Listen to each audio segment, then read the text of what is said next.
It's Christmas 2015 and I need your help. I'm an artist and an inventor, and this video explains my situation through my web character.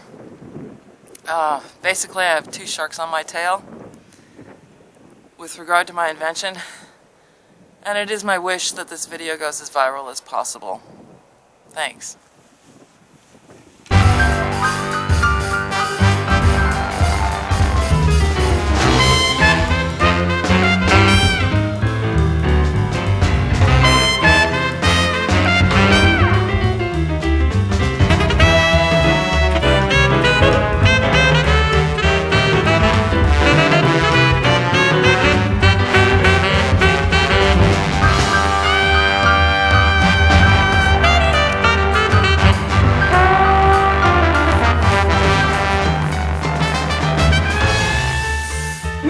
Alrighty, so you want to become an inventor? Well, let me tell you how to do it. Ooh, this is gonna be fabulous, okay? It's kind of like doing a painting. Layers of invention, alright? But the first thing we need to do, alright, what I want you to do is visualize, okay? I want you to visualize yourself walking up that mountain of invention. Keep going.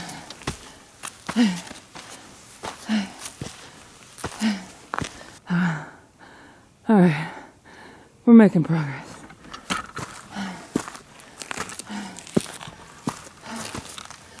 Nobody said it's gonna be easy, but you know, you gotta pick yourself up, dust yourself off, and keep moving. Then try something new. If something doesn't work, then you try something new.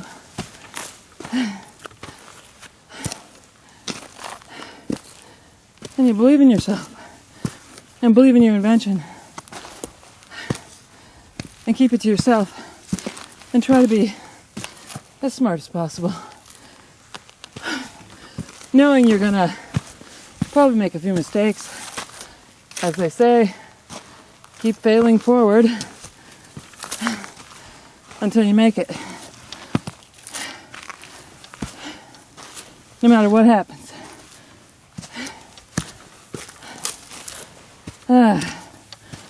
Okay. Whew. Finally. Okay, I'm at the top.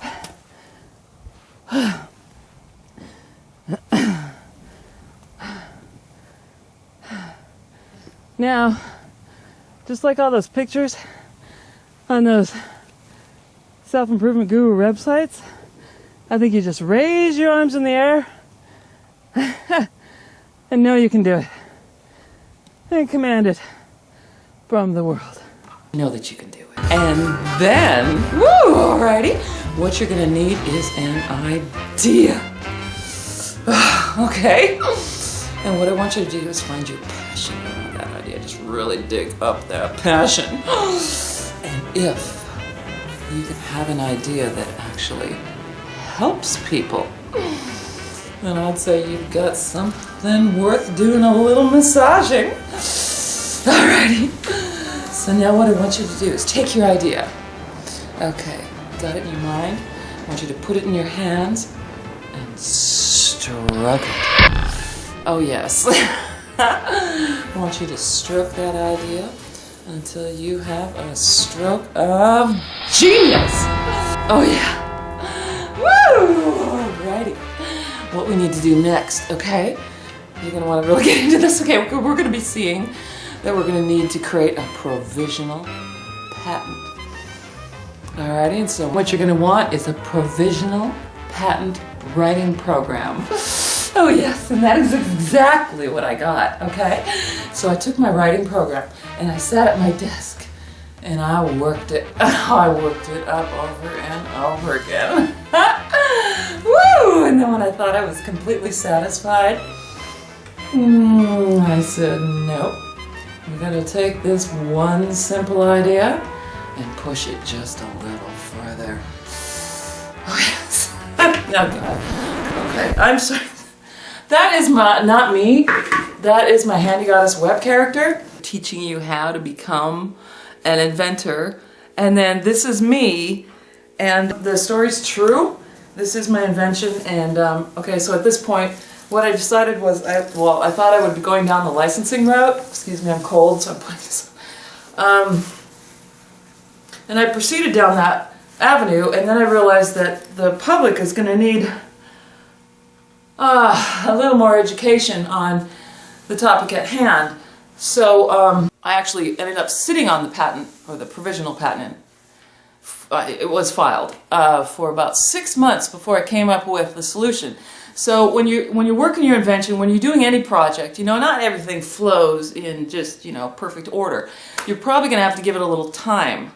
So it did take 6 months before I came up with a marketing campaign, and just like any good business person would do at this point, is you're going to have to figure out how to get the people on your team. Because my project is pretty big, and so I really wanted a big player along with me. So what I did is I went to, you know, okay, and I figured that, you know, he'd be perfect. He teaches things that are in line with related, and he's a big player, and seems to be trustworthy and in line with my values. So I went to him. And I approached him with a couple letters, and realized I needed to get creative too. So I also painted a painting for him for his birthday in September, and I didn't get any, well, I did get a response after that finally, and it was a thank you video for my painting, and I thought, well, that was nice, but gee, you didn't mention any of the letters that I sent you, which was odd. So I followed up on that, and then they said, well, do you have any of our programs? And I'm thinking, okay, I understand this guy wants me to have one of his updated, recent programs, because I had an old one. You know, you got to be familiar with everything that's going. So whatever, I did what it took, and I sold my broken truck for just enough money to buy his program. And I bought his program, and I followed through on it, and I still didn't get any response. And then, so I proceeded to, well, I'm thinking, well, he probably thinks I'm like the handy goddess, you know. People think that the character we expose online is who we are, which is generally not. So I made him a couple videos, you know, explaining or showing me as I am and my vision, everything like that, and I still didn't get a reply. Well, I did finally get a reply from the office, and it did say that he would be in contact with me at the following week, and that was November 4th, and then now it's like almost Christmas, and I've yet to hear anything. And of course I completed the 11 weeks of the program, and we were instructed to post our results online, and so I did on the Facebook page, and then of course that got taken down because the results obviously weren't up to par with, well, they're not up to par with what I would expect it either, but whatever. So, you know, I'm at the point where I've certainly shared enough information with this human being that if he wanted to steal my idea, he could. I mean, so really, what is an inventor to think at this point about this individual? Because frankly, I'm looking at it like, wow, this guy is not the guy that he portrays online by any stretch. You know, I mean, his character online is not any different from what I do. You know, my handy goddess character is certainly not me. So, same thing with this man. I'm seeing him in a whole different light, and it's not very flattering, to say the least. All right, at this point, I knew I needed to attract an angel investor. That was why I went to... so I wanted to do this properly this time, so I started a business plan, and I needed some help with that, so I thought, well, where can a girl go when she doesn't have any money? So I went to the Small Business Administration, and there I met with... and he's the guy who deals with the patents there. I thought, well, this would be perfect, you know. He's a guy who portrays himself kind of like a sweet grandfather type, kind of naive, but really not. And I was sitting with him and went over my invention a little bit and wanted him to sign a non-disclosure agreement, but he said that was, you know, he doesn't have to do that because he's within the Small Business Administration. They're not allowed to divulge any of this information. So the meeting proceeded to go on, and then what he did was he got on the phone because he was so excited about my invention, and he's got this wonderful friend, so he called his friend,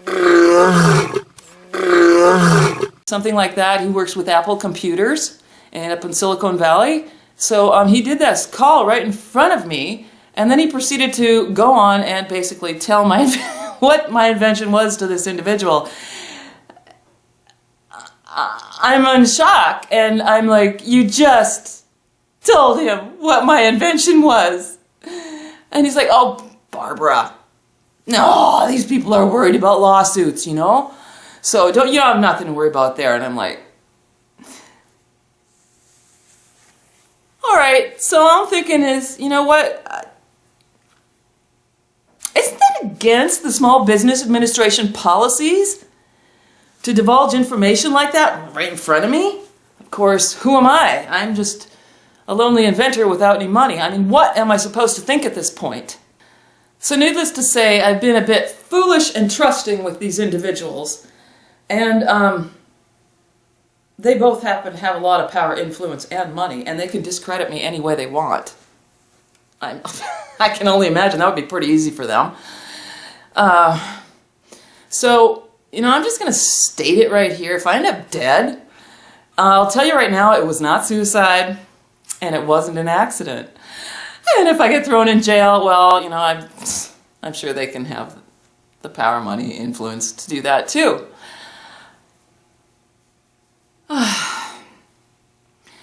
But before anything like that possibly ever happened, you know, I am an unusual chick, so let me just show you a little bit about me.